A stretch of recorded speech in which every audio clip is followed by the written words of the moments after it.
Hey, Miss Evans class. I hope that all of you are having a great day today.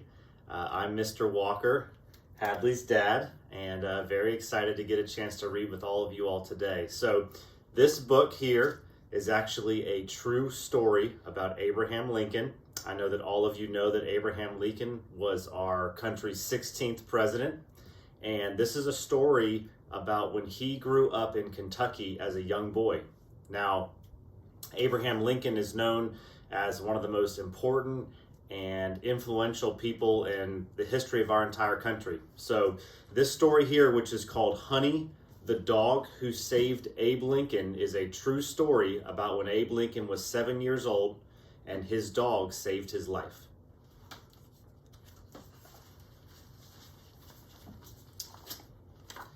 Young Abraham Lincoln was kneeling deep in the woods when three shrill blasts of a whistle cut through the quiet. His corn was ready at the mill, and he was late. Watching a frog limp away into the brush, Abe smiled. It wasn't every day he was able to rescue a frog right out of a snake's mouth.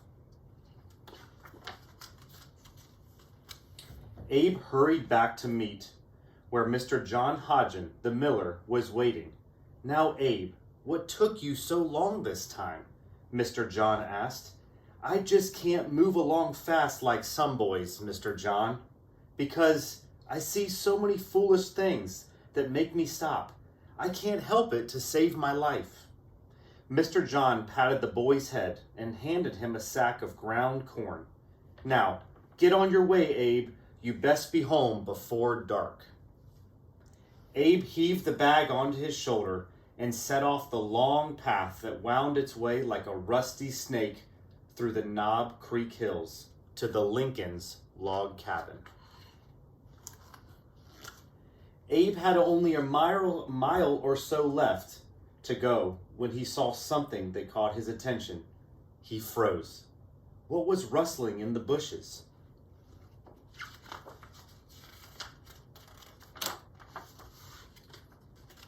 Beneath some brambles at the base of a cliff, Abe found a dog whimpering softly. The dog's front leg was broken. "Did you fall, boy?" Abe asked. The dog looked up into Abe's eyes, wagging his tail. Abe patted the gentle dog's head and looked around for something to use to set the leg. He was only 7 years old, but Abe had spent his whole life on a Kentucky farm, and he knew how to tend to animals. He pared 2 sticks smooth with his pocket knife to make a splint. Then he peeled the soft bark off a pawpaw bush to wrap around the sticks. Finally, he tied it all around the dog's leg with some raw hide from his belt. By the time Abe was through, the sun was slanting low through the trees. Abe hefted the bag of ground corn back onto his shoulder and called to the dog. The dog struggled up and limped along after Abe on his 3 good legs. Abe was going to be late. That wasn't unusual, but this time he would have a dog to explain. Abe's father was asleep by the fire when Abe got home, but his mother was waiting up. "Oh, Abraham, where have you been off to this time? Didn't you know I would be worried? I found a real honey of a dog. His leg is broken," Abe whispered. "Please, let me keep him." Abe looked up at his mother. "He'll do lots of good things for me," he told her. "You just watch and see."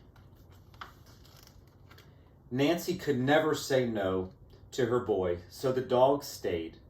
Abe snuck Honey scraps of food, and soon the dog was able to walk. Honey's leg looked like a curve in the road, but that didn't stop him from trotting along after Abe on all of their adventures. Everywhere Abraham went, Honey went as well. One day, Abe showed up late to drop off his grain at the mill. Mr. John shook his head. "Why do you fool your time away?" he asked Abe. "You have seen these hills and hollows hundreds of times. I can't understand what you find to keep you so long on the road." "Well, Mr. John," Abe answered, "Honey got a possum in a hollow stump, and I couldn't get him to leave it, and I couldn't leave Honey." Abe wandered off a bit to wait his turn. He took out a soapstone pencil to practice writing his letters on a bit of bark. But soon the woods were calling, and Abe got the itch to answer. Before long, he and Honey found themselves at the mouth of a cave. Deep, twisting caverns traveled for hundreds of miles under Kentucky. A boy and his dog could get lost in caverns like these. And sure enough, disaster struck.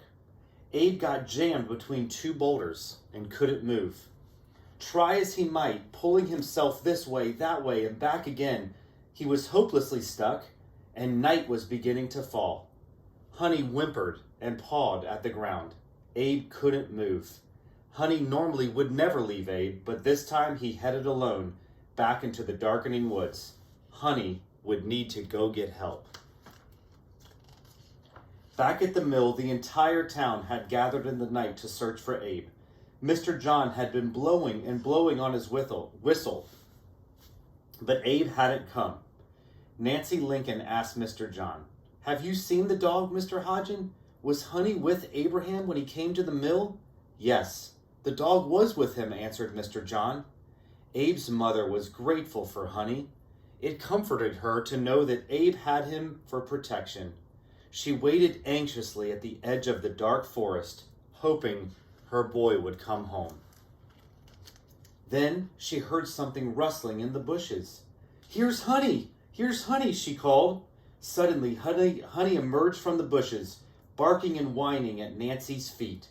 The dog looked up into the faces one after another until he got to Mr. John. Then Honey jumped up on Mr. John and barked in his face. "Grab your torches," called Mr. John. "We'll follow where the dog leads." Yelping and panting, Honey headed back to the woods. The townsfolk followed behind him, their torches parting the night.